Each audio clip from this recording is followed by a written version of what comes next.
안녕하세요. 연애 프로에 미친 남자 연친남입니다. 오늘은 환승연애 3 상정민영의 연애 서사를 얘기해 볼 건데요. 환승연애 3 내내 결혼 전제로 만났다는 걸 강조한 이 두 명. 이번 화에서 실제 연애 기간이 공개되면서 좀 어이가 없었습니다. 한 3년 만난 줄 알았는데 3개월 만났더라고요. 물론 만난 기간이 길다고 결혼을 전제하는 건 아니지만 둘 다 나이도 어리고 결혼할 나이가 임박해서 결혼하려고 만난 것도 아닌데 결혼 전제로 만났다고 계속 하니까 길게 만난 줄 알았죠. 이건 결혼 전제로 만났다기보다는 그냥 사귀다가 결혼 생각이 요만큼 들었다? 이 정도로 해석해 볼 수 있겠네요. 아무튼 둘이 어떻게 만나게 됐냐면요. 어렸을 때부터 둘은 쇼트트랙을 했는데 원래 알던 사이는 아니었어요. 그러다가 둘이 동시에 아는 쇼트트랙 같이 하는 친구가 모임을 주선했는데 거기서 우연치 않게 만난 거예요. 처음 서로를 봤을 때는 이미지가 그렇게 안 좋았다고 해요. 상정은 민영을 너무 차갑다고 생각했고 민영은 상정을 특이하다고 생각했대요.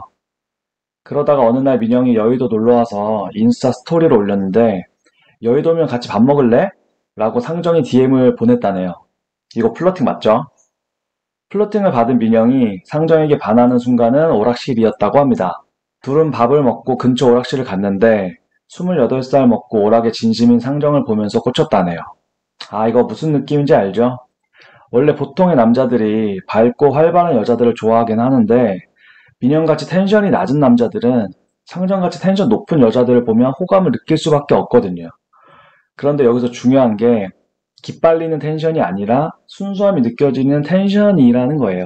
착각하면 안 되는데 하여튼 민영은 상정에게 이런 사람이 내 와이프면 나도 정말 행복하게 일하고 더 힘내서 살 수 있겠다 라고 느끼면서 이후부터 결혼 얘기를 자주 했다고 하는데 이게 사실 이별의 화근이었습니다.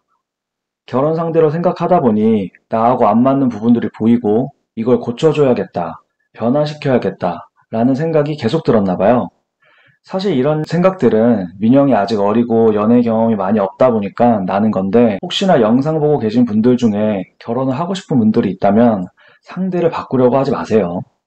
어차피 사람은 안 바뀝니다. 그래서 저는 어떻게 했냐면 맞춰가는 연애는 이제 없다. 그냥 최대한 맞는 사람을 만나자라고 마인드를 바꿨어요. 근데 이게 좀 어렵긴 해요. 최대한 맞는 사람을 만나려면 이별을 최대한 많이 해봐야 하는데 이별은 늘 슬프고 어렵거든요. 그래서 진짜 결혼 상대를 만나자는 의지도 커야 하고 더 이상 감정 소모만 남는 연애에 시간을 쓰기 아깝다라고 생각을 강하게 해야 돼요. 그렇게 마음을 먹고 나면 연애할 때 이건 내 스타일이 아닌데 상대방을 위해서 맞춰야 되나? 라는 상황들이 생기잖아요? 이게 좀 쌓이면 스트레스가 되고 그 스트레스를 느낄 때쯤에 바로 헤어져야 됩니다. 그리고 이걸 반복하다 보면 언젠가 반년이 지났는데도 헤어지자는 말을 안 하네? 1년이 지나도 안 하네? 그럼 나랑 최대한 맞는 상대를 만난 겁니다.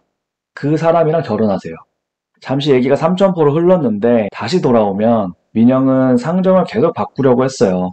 밥 먹을 때는 핸드폰 보지 말고 밥만 먹자. 걸을 때는 앞만 보고 걷자.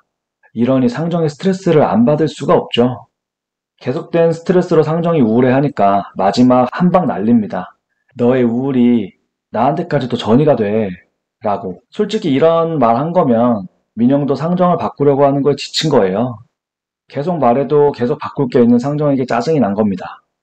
그러니까 서로 피곤하게 상대를 나한테 맞추려고 하지 말고 그냥 최대한 맞는 사람 찾아 떠나야 돼요. 둘이 싸우는 모습을 보면 진짜 말이 서로 안 통하는 거 볼 수 있는데 민영은 T처럼 논리적으로 대화를 하고 상정은 F처럼 논리적인 흐름을 따라가는 게 아니라 그 안에 들어있는 자기의 감정을 건드린 어떤 단어에 꽂히면서 대화를 하는데요. 민영이 A라고 말을 했으면 A 다시 적어도 A 다시 다시라는 답변이 와야지 대화가 되는데 갑자기 B, C 이런 게 오는 거예요. 그러니까 대화가 안 되죠. 그리고 싸우면서 상정은 계속 너는 뭐가 그렇게 잘나서 내 자존심을 이렇게 무너뜨려? 라고 말하는데 상대방이 자존감을 떨어뜨린다고 한번 생각이 들면 여기서 헤어나오기가 진짜 어려워요. 만약 고쳐나간다고 했을 때 민영이 말 한마디 한마디를 생각하면서 해야 됩니다. 이 말이 상정의 자존심을 건드리는지 안 건드리는지.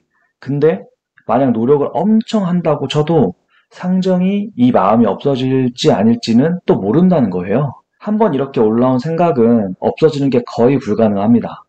그러니까 밑 빠진 독에 계속 물을 넣는 관계가 되는 거예요. 그리고 개인적으로 가장 사이다 같은 장면이 뭐였냐면 민영과의 재회만 바라보고 버텼다는 상정에게 진짜 궁금한 게 있는데 제외하고 싶으면 그냥 제외하면 되는데 왜 여길 나온 거야? 라고 팩폭을 날려버립니다, 민영이가. 솔직히 진짜 맞는 말 아닌가요? 사귄 지는 3개월밖에 안 됐는데 이별한 지 6주 만에 환승 연애를 나온 거면 도대체 신청할 때 무슨 생각으로 신청을 한 거죠? 진짜 재회하고 싶으면 그냥 다시 연락을 하면 되는 거 아닌가요?